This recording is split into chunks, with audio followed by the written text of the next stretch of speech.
이런 걸 잡고 가고 싶다 이런 마음이 생기는데 은사가 없어서 오늘 3월 첫 번째 주일 함께 예배하게 되어서 기쁨을 생각합니다. 예배하는 이 한 시간 우리의 마음을 오로지 주님께 올려드릴 수 있는 복되고 귀한 시간 되기를 주님의 이름으로 축복합니다. 오늘 함께 읽은 예레미야 5장의 말씀을 가지고 좋은 것을 막았느니라 라는 제목으로 함께 말씀을 생각해 보도록 하겠습니다. 여러분, 이 그림들의 공통점이 있다면 무엇일까요? 이 그림들을 하나로 모으는 단어가 있다면 무엇일까요? 막힘입니다. 막힘 중에도 부정적 의미에서의 막힘입니다. 싱크대가 막혀서 한 번쯤은 곤욕스러움을 당해 보셨을 것입니다. 도로가 막히고 혈관이 막히고 소통이 막힐 때 이 부정적인 막힘들은 우리를 좌절하게 하기도 하고 피폐하게 만들기도 하고 때로는 우리의 목숨을 빼앗아 가기도 하는 아주 심각한 상황에 이르게 하는 막힘입니다. 부정적 의미에서의 막힘입니다. 근데 이 막힘이라는 것이 부정적 의미만 있는 것이 아닙니다. 긍정적인 막힘도 있습니다.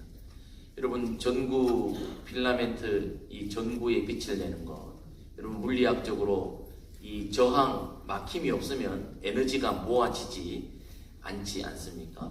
이 강력한 필라멘트의 저항으로 인해 빛과 열을 발산하게 되는 것입니다. 에너지를 위한 막힘이 여기에 있습니다. 세포막, 하나님께서 우리 인생들을 창조하실 때 세포막이라고 하는 것을 만들어 주셨습니다. 이 세포막은 선택적 투과를 할 수 있는 인지질, 그러한 겁니다. 그래서 독소는 들어오지 못하게 하고 막아버리고 좋은 것은 선택적으로 흘러가게 만들게 하나님이 그렇게 만들어 주셨습니다. 독소를 막는 그 막음, 매우 긍정적인 막음입니다. 댐이나 제방, 이거 설명이 필요할까요? 우리의 삶에 매우 유용한 막음입니다. 방화문, 방화벽 어떻습니까? 여러분, 화재가 발생했을 때 그 화재가 더 확산되지 않게 할 수 있는 방화문, 매우 유용한 막힘입니다. 방화벽, 우리 여러분들 다 손에다가 컴퓨터 하나씩 다 갖고 계시는데 이 개인정보 보안, 방화벽을 쫙 쳐서 해킹 당하지 않도록 내 개인 중요한 정보들이 누출되지 않도록 하는 방화벽, 매우 중요하고 긍정적인 막힘입니다. 이 막힘이라고 하는 것, 그렇습니다. 부정적이기도 하고 긍정적이기도 합니다. 근데 오늘 본문 말씀에 등장하는 막힘은 긍정적 막힘이 아니라 부정적 의미에서의 막힘입니다. 그 부정적인 막힘을 오늘 우리가 함께 살펴보도록 하겠습니다. 우리가 믿고 있는, 우리가 섬기고 있는, 우리가 예배하고 있는 우리의 하나님은 어떤 분이십니까? 우리 하나님은 좋은 것 주시기를 원하시는 하나님이신 줄 믿습니다. 복 주시기를 원하시는 하나님이신 줄 믿습니다. 여호와는 우리에게 복을 주시기를 원하십니다. 직접적으로 복을 주시기를 원하십니다. 혹 우리가 복을 구하지 않으면 간접적으로라도 복을 주고 싶어 안달이 나신 분이 우리 하나님이십니다. 모세를 통하여 아론과 그의 자손들 제사장들에게 축복의 권세를 주시면서 그 제사장들이 백성들을 향해 축복하는 기도, 복을 비는 축복하는 기도를 하나님께 올려드리면 하나님이 그 기도를 들으시고 직접 그들에게 복을 주시겠다 약속하신 말씀이 민수기 6장에 나와 있지 않습니까? 여호와는 우리에게 복을 주시기를 원하시는 분이십니다. 모세 시대가 되어서 내가 인생들에게 복을 줘야겠다라고 복 주시는 하나님으로 변모하신 것이 아니라 우리 하나님은 태초부터 인생들을 만드실 때부터 복 주시기를 작정하신 분이십니다. 창세기 1장에 아담과 하와에게 하나님은 복을 주시기 시작하셨습니다. 창세기 9장에 노아에게 또 그의 자녀들에게 하나님은 복 주시기를 원하셨고 복을 듬뿍 안겨주셨습니다. 창세기 12장에 아브라함은 어떻습니까? 아브라함 역시 하나님께서 주시는 복을 받았고 그 복의 근원이 되어 복을 흘려보내는 통로로 귀하게 세움받았던 것을 보게 됩니다. 아브라함 다음은 누구입니까? 이삭입니다. 창세기 26장의 이삭, 그 역시 복 없이 살았던 인생이 아니라 하나님이 주시는 복으로 살았던 인생. 하나님은 아브라함에게도 복을 주셨지만 이삭에게도 동일하게 복을 주고 계신 것을 보게 됩니다. 그 다음 야곱입니다. 창세기 35장의 야곱 역시 하나님께서 주시는 복을 받아 누리며 살았습니다. 하나님은 복 주시기를 원하시는 분이십니다. 야곱 다음은 누구입니까? 요셉입니다. 39장의 요셉 역시 하나님께서 복을 주셨고 담장을 뛰어넘는 가지와 같은 요셉을 통하여 그 이방 사람들에게도 요셉이 살고 있는 그 집의 사람들에게까지 하나님은 복을 듬뿍 넘치도록 주셨던 분으로 성경은 우리에게 말씀해 주고 있습니다. 그렇습니다. 하나님은 우리에게 복 주시기를 원하시는 분이신 줄 믿습니다. 이 복을 우리는 성경에 나오는 이 복을 한마디로 은혜라고 표현합니다. 은혜라고 하는 이 단어, 구약과 신약의 여러 단어들로 사용되고 있는데 가장 대표적인 단어가 구약에는 헤세드이고 신약에는 카리스입니다. 이 은혜, 카리스라고 하는 말에서 파생된 말이 은사, 카리스마라고 하는 단어입니다.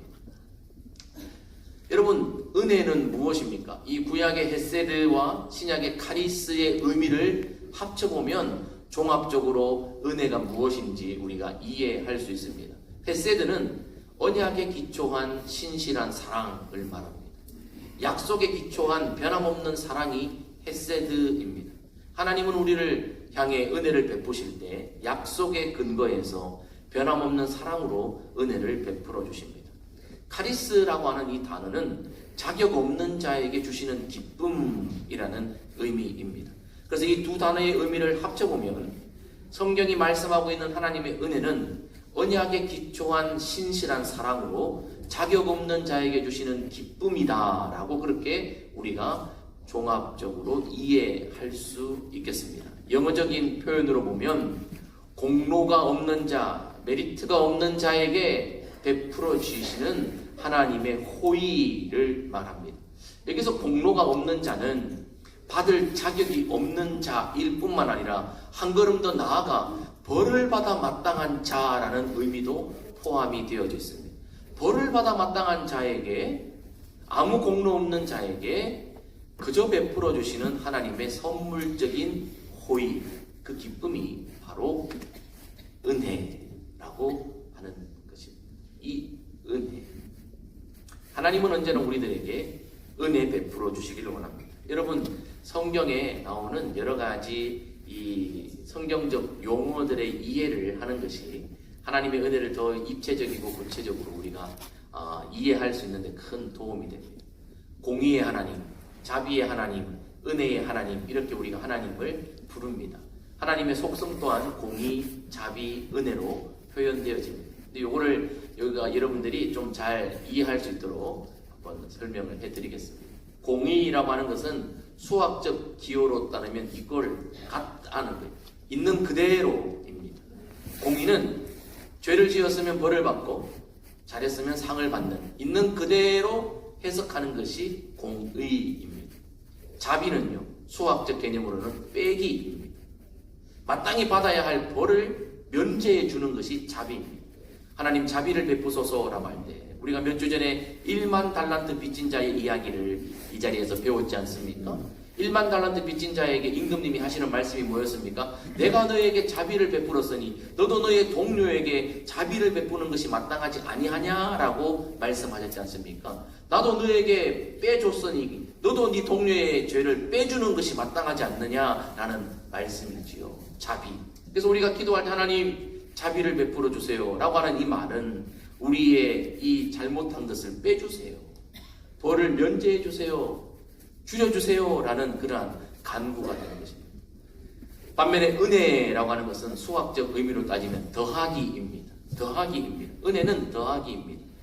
그런데 이 아무 자격 없는 자에게 오히려 상을, 선물을, 기쁨을 더해 주시는 것을 은혜라고 하는 것입니다. 그래서 우리에게는 사실 공의의 하나님도 필요하지만 자비의 하나님, 빼주시는 하나님도 필요하고 더해 주시는 은혜의 하나님도 필요한 것입니다. 그렇습니다. 하나님은 우리 인생들에게 더해 주시고 은혜 주시고 복 주시기를 원하시는 분이신 줄 믿습니다. 아멘. 하나님은 진리입니다. 진리의 하나님은 복 주시기를 원합니다. 태초부터 지금까지 우리 모두 각 사람 한 사람에게 복 주시기를 원하시는 분이신 줄 믿습니다. 그런데 오늘 본문 말씀해 보니까 19절에 이렇게 시작합니다. 백성들이 선지자를 향해 말합니다. 하나님이 우리에게 이렇게 하는 것은 무엇 때문입니까? 하나님이 어떻게 우리에게 이렇게 할 수 있습니까? 라고 묻는 질문으로 오늘 본문의 단락이 시작됩니다. 아니, 하나님이 복 주시는 분이시라면서요. 하나님이 은혜 더해 주시는 분이시라면서요. 그런데 우리의 삶이 이렇게 피폐한 것은 무엇 때문입니까? 라고 백성들이 예레미야 선지자에게 물었을 때 하나님께서 예레미야 선지자의 입을 통해 주셨던 말씀이 오늘 본문의 말씀입니다. 그토록 하나님은 태초부터 지금까지 복 주시기를 원하시고 한 번도 변함없이 은혜를 베푸시는 하나님인데 왜 우리 인생은 복을 받지 못하는 것 같고 받은 복을 누리지 못하는 것처럼 그렇게 살아갈까요?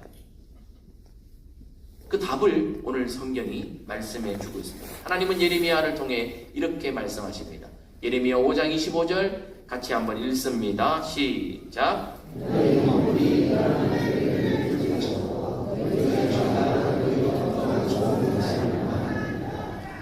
허물과 죄가 이 좋은 것들을 막았느니라 라고 하나님은 예레미야를 통해 답을 말씀해 주고 있습니다. 여러분, 허물은 뭐고 죄는 뭘까요? 허물은 삐뚤어진 마음, 뒤틀린 성품을 말합니다. 삐뚤어지고 뒤틀린 마음, 그 성품을 허물이라고 말합니다.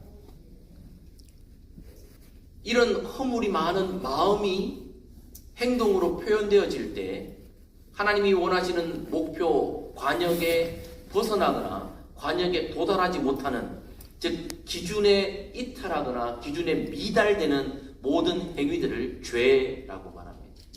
그래서 허물의 마음으로부터 우리의 일련의 일들이 일어나 우리 삶들 가운데 기준 미달, 기준 이탈되는 일련의 모든 악을 죄악이다, 그렇게 말하는 거지요.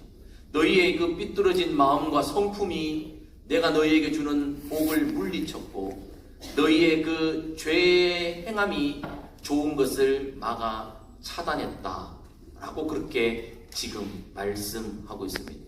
하나님은 언제든지 우리들에게 복 주시기를 원하시고 은혜를 더하시기를 원하시는데 우리의 뒤틀린 마음, 우리의 잘못된 행실이 그 좋은 하나님의 복을 밀어내고 막아서고 있다는 사실을 하나님이 백성들에게 가르쳐주고 있음을 우리가 본문을 통해서 알 수 있습니다.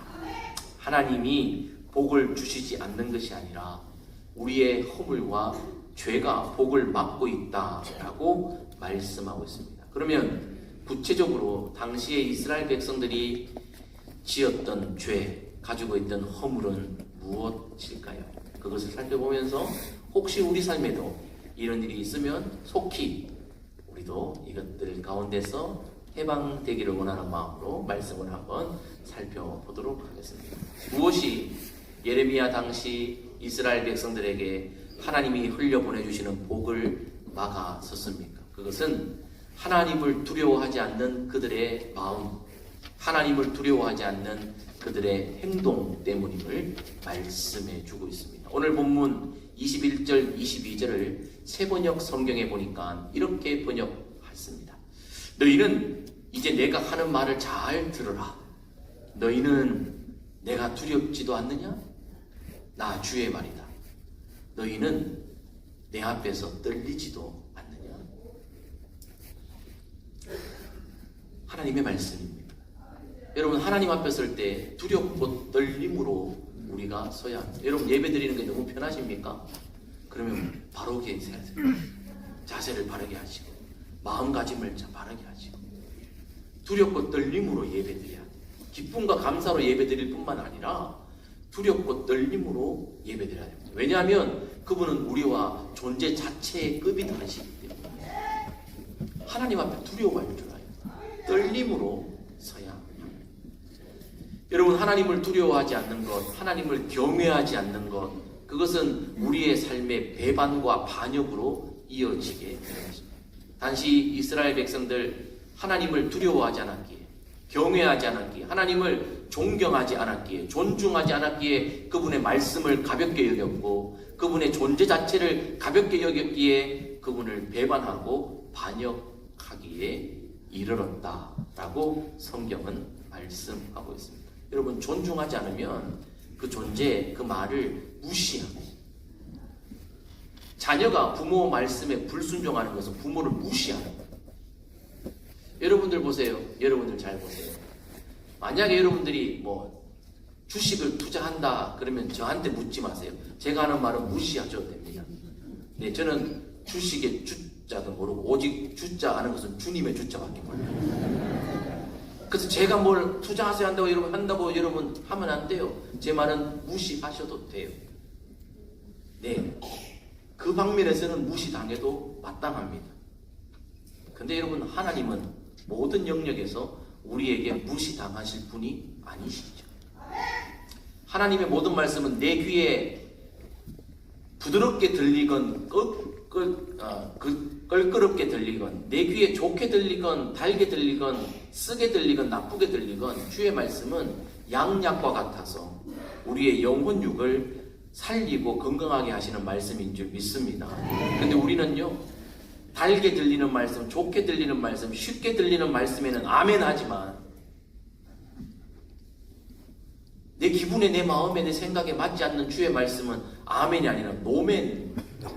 아니요, 그건 내가 아니라 저 사람에게 하시는 거예요. 내가 아니라 저 사람에게 하세요 라고 우리는 하나님 앞에 반역할 때가 얼마나 많은지. 그건 뭐예요? 당신 말은 지금 안 맞는 말이에요. 때에 안 맞는 말이에요. 대상이 안 맞는 말이에요. 나한테 안 맞는 말이잖아요. 나를 좀 잘 파악하고 다시 말씀하세요. 하나님을 오히려 가르치려고 드는, 무시하는 행위인 것입니다. 존중하지 않으면 그 말을 즐겨 듣지 않습니다. 이스라엘 백성들이 하나님을 경외하지 않고 존중하지 않으니까 그분을 배반하고 반역했던 것입니다. 이스라엘 백성들이 하나님을 경외하지 않고 두려워하지 않고 존중하지 않으니까 선을 넘었습니다. 오늘 22절 말씀에 매우 흥미로운 표현으로 하나님이 당시 이스라엘 백성들의 삶을 설명해 주고 계십니다. 매우 흥미롭습니다. 하나님이 이렇게 말씀하십니다. 내가 태초에 천지를 창조할 때 모래를 두어서 바다에 한계를 삼아줬다.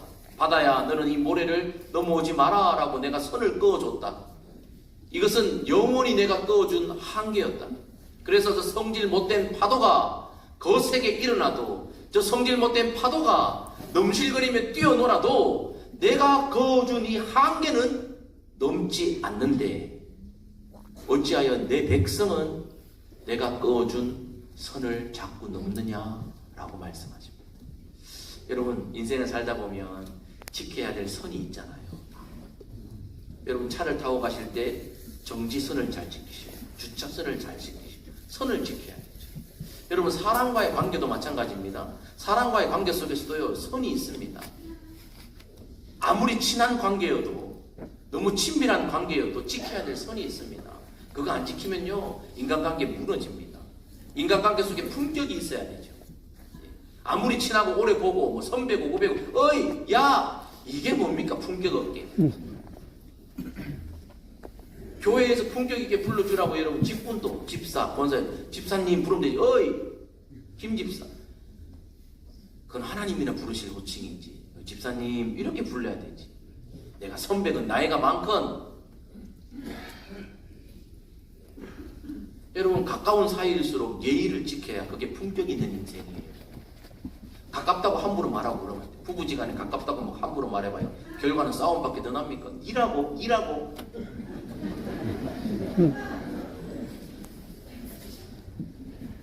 정중하게 지켜야 될 선이 있죠. 근데 원수 마귀는요, 우리가 선 지키는 것을 불편하게 자꾸 생각하게 만들어요. 그러니까 우리 정지선도 잘 안 지키죠. 주차선도 잘 안 지키죠. 인간의 지켜야 될 도리의 선도 잘 안 지키게 자꾸 원수 마귀가 우리를요 회방하는 거예요. 에덴 동산의 이야기 여러분 너무 잘 아시지 않습니까? 하나님이 경계선을 지어주셨어요. 야, 나는 창조주고 너는 피조물이야. 네가 아무리 만물의 영장이지만 에덴 동산의 모든 것을 네가 다 마음대로 다스리지만 이건 안 돼. 라고 선을 그어주신 것이 뭐예요? 선악과이지 않습니까? 이건 안 돼. 이거는 창조주와 피조물의 경계야. 마지막 경계야. 너 이거 넘어서면 안 돼. 라고 했는데 아담과 하와가 원수마귀의 그 유혹에 넘어져서 나는 돼. 다른 사람한테도 나는 돼. 나는 하나님하고 가깝잖아. 하나님 꼼짝 마. 에라이.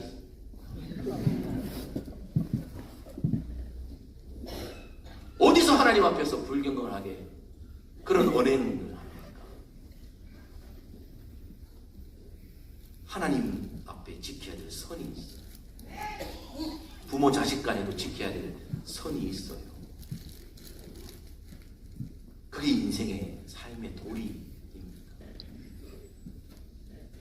거센 파도도 하나님이 주어진 선을 넘지 않으려고 그렇게 노력하는데 인생들은 너무 쉽게 하나님의 존재를 무시하고 하나님의 권위를 무시하고 경외하지 않고 두려워하지 않고 경계선을 자꾸 넘어서 하나님의 자리에 자기들이 가요. 그것을 오늘 성경이 말씀하고 있습니다. 왜 하나님은 복 주시기를 원하시는데 이스라엘 백성들은 복을 받지 못했고 누리지 못했느냐? 하나님을 두려워하는 마음이 없었기 때문이며 하나님을 존중하고 경외하는 행동이 없었기 때문에 그 마음과 행동이 하나님이 주시는 복을 밀어내고 막았다라고 오늘 성경이 말씀하고 있습니다. 시편 36편 말씀에 보니까 악인의 죄가 그 마음 속으로 이르기를 그의 눈에는 하나님을 두려워하는 빛이 없다. 그가 스스로 자랑하기를 자기의 죄악은 드러나지 아니하고 미움을 받지도 아니하리라 하미로다. 난 하나님하고 친해서 이 정도 해가지고는 미워하지 않아. 난 내 맘대로 해도 돼. 하나님께 내 거고 내가 하나님 집이고 내가 다 하면 돼. 악인의 마음의 속삭임. 하나님을 두려워하는 빛이 없다. 여러분 신앙생활 너무 오래 해서 직분이 너무 높고 고귀해서 하나님이 두렵게 느껴지지 않습니까?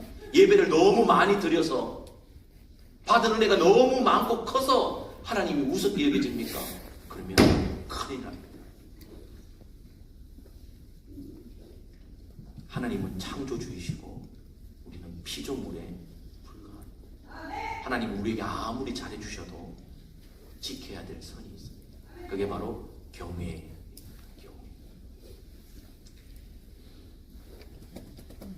오늘 이스라엘 백성들은 우리 하나님 여호와를 경외하자 말하지도 아니하고 이게 심각한 거예요. 여러분 어때요? 우리는 체면 문화에 익숙한 대한민국 백성으로서 사랑하지 않아도 말인 따나 사랑합니다. 안 고마워도 말인 따나 고맙습니다. 존중하지 않아도 말인 따나 존중합니다. 이렇게 하잖아요. 근데 이스라엘 백성들은 그 말도 없었다. 마음에 가득한 것을 입으로 말한다. 주님 말씀하시는데 마음에 여호와를 경외하는 마음이 없으니까 입에서도 그게 안 나오는 거예요.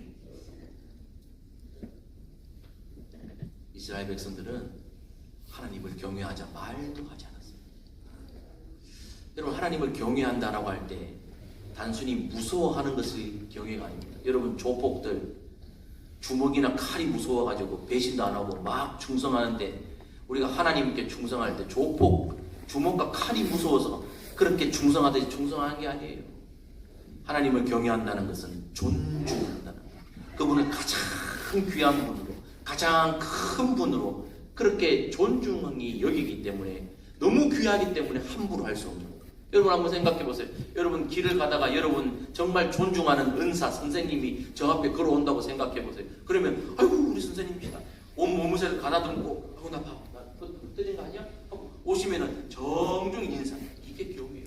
정중한 마음, 태도가 경외예요.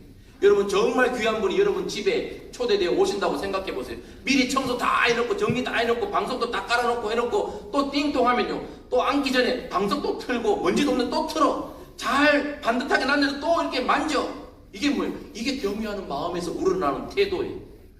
하나님을 경외한다면 하나님을 존중히 여긴다면 뒤틀어진 마음과 죄하고 우리가 살 수 없는 거죠. 하나님을 경외하는 마음이 있어야 복을 받습니다.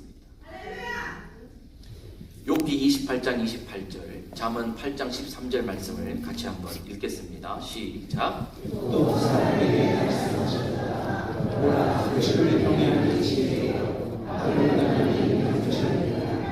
여호와를 경외하는 것은 악을 미워하는 것이다. 나는 교만과 거만과 악한 행실과 해역한 입을 미워하느니라. 아멘. 여호와를 경외하는 것은 악을 미워하는 것이다. 반대로 이야기하면요, 악을 행하는 것은 여호와를 경외하지 않음의 증거입니다. 악을 행하는 것은 여호와를 두려워하지 않는다는 증거입니다. 여러분, CCTV만 있어도 행동 거지를 조심하거늘, 죄를 안 짓거늘, 하나님이 두 눈 부릅뜨시고 지금도 살아계시고 지금도 다 일거수일투족을 우리의 심장과 폐부까지 살피고 계시는 것을 알면서도 악을 행하는 것은 그분을 무시하는 거죠. 니는 봐라, 뭐 네가 나한테 본들 뭐 어떡할 거야? 네가 본다고 나한테 어떡할 건데? 이럴 때 우리는 내 마음대로 하는 겁니다. 여러분 한번 보세요. 부모님들이 자녀들을 양육하고 있는데 형제지간에 막 다퉈요. 근데 부모님이 이렇게 말해요. 야야야, 할아버지 앞에 계시는데 그렇게 하는 거 아니야 라고 점잖게 말하면 알아들어야 되죠. 뭐 어쩌라고요, 나 지금 기분 나쁜데요 하고 또 계속 싸워. 이 복 받겠어요 이거? 이건 뭐예요? 할아버지도 부모도 존중하지 않는단 말이에요. 그 말을 안 따른다는 것은, 무시한다는 것은 존중하지 않는다, 경외하지 않는다는 것. 불순종은 경외하지 않는 것. 악을 행하는 것은, 하나님이 계신 줄 알면서도 악을 행하는 것은 하나님을 가볍게 여긴다는 것. 뭐 네가 본들 어떡할 건데? 당신이 본들 뭐 어떡할 건데요? 선을 넘어도 한참 넘는 것. 하나님을 잘못 믿는 거예요. 여러분, 은혜를 좀 받았습니까? 그러면 더 지킬 걸 지켜야 되죠. 여러분, 가까운 사람일수록, 나한테 잘해주는 사람일수록 여러분 깍듯하게 해야 됩니다. 여러분, 사람 중에 약강 강약 하는 사람들 있죠. 진짜 밥맛이죠. 약한 사람한테는 강하고 강한 사람한테는 약한 사람, 진짜 밥맛이고 비굴한 사람이에요. 여러분, 약한 사람일수록, 웃는 사람, 선대하는 사람일수록 더 존중해야 됩니다. 그게 우리의 품격이에요. 성질머리가 막 고약한 사람은 아이고 싶어가지고 막 조심하고, 허허허 하는 사람은 가볍게 여기고, 여러분 그러면 안 돼요. 웃으면서 잘해주는 사람일수록 깍듯하게 하는 것이 내 품격입니다. 하나님이 우리에게 복 주신다고, 우리를 용서하신다고, 우리에게 은혜를 주신다고, 여러분 그 복과 용서와 은혜가 너무 커서 하나님이 가벼워 보이면 절대 안 됩니다. 반드시 우리가 기억해야 할 것은, 그분은 창조주이고 만유의 주제이시고 나는 한갓 흙에 불과하다는 것을 알아야 합니다.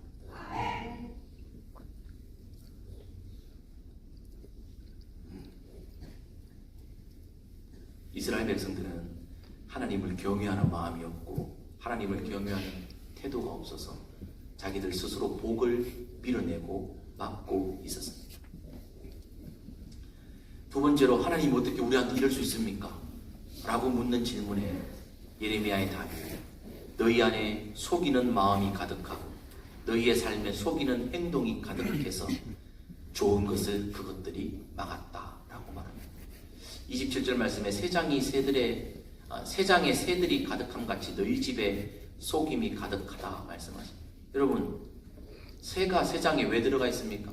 사람들이 의도적으로 잡아다가 집어넣었기 때문에. 여러분, 이 세상에 어떤 새가 나는 창공을 자유롭게 날 거야 하지 않고 나는 새장 속에서 가만히 있고 싶어요 하는 새가 어디 있겠어요? 새가 새장에 들어있다는 것은 사람이 의도적으로 집어넣고, 가득 찼다는 것은 반복적으로 집어넣는다는 거예요. 이스라엘 백성들이 하나님 앞에서 의도적으로 반복적으로 삐뚤어진 마음과 죄악된 행실을 행했다는 거예요. 의도적으로 속이고 반복적으로 속이는 삶을 반복했다는 거예요. 이게 죄예요. 우리 인생이 의도적으로 하나님을 무시하고 반복적으로 하나님을 무시한다는 거예요. 29절이 말씀하십니다. 내가 이런 일을 행하는 자들과 이런 이들에게 벌하지 않겠느냐? 보복하지 않겠느냐? 나를 무시한 이들을 내가 무시하지 않겠느냐? 라고 묻고 계시는 거죠. 하나님이 복을 안 주신 것이 아니라 그들 스스로가 속이는 거짓된 삶을 통해 밀어내고 있음을 성경이 말씀하고 있습니다. 주는 죄악을 기뻐하는 신이 아니시니 악이 주와 함께 머물지 못하며, 그럼 마귀는 죄악을 기뻐하기 때문에 악이 마귀와 함께 머물게 되어 있습니다. 주님은 악을 싫어하십니다. 주님은 속이는 걸 싫어하십니다. 거짓말을 싫어하십니다. 거짓됨을 싫어하십니다. 그래서 거기에 함께 하실 수가 없습니다. 미가서 3장 4절을 같이 한번 읽어봅시다. 시작.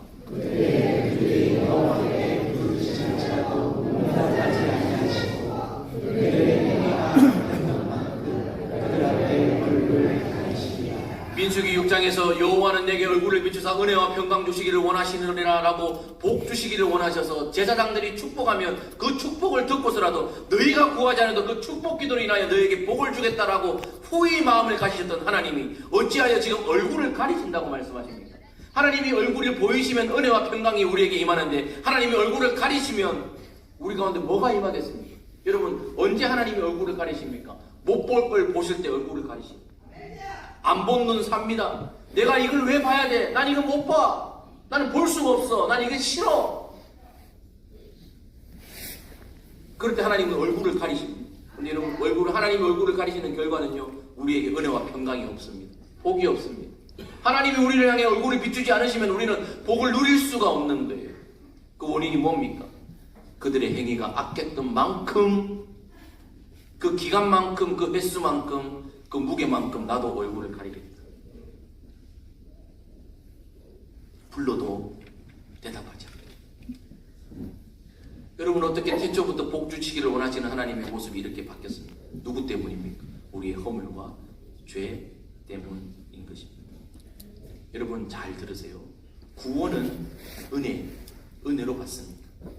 구원은 100% 하나님의 은혜로 받습니다. 은혜가 뭐라 그랬죠? 거저 주시는 더하기의 선물, 기쁨이라 그랬습니다. 여러분, 구원은 하나님의 은혜로 받습니다. 그런데 여러분, 복은, 상급은 내하기 나름입니다. 복 받을 짓을 해야 복을 받고요. 심은 대로 거두는 것이 성경의 진리입니다. 마음과 행실에 심은 대로, 행한 대로 복을 누리게 됩니다. 교회 안에도 구원받은 사람들 많이 있고 다 있지만 복 받는 사람은 다 있질 않습니다.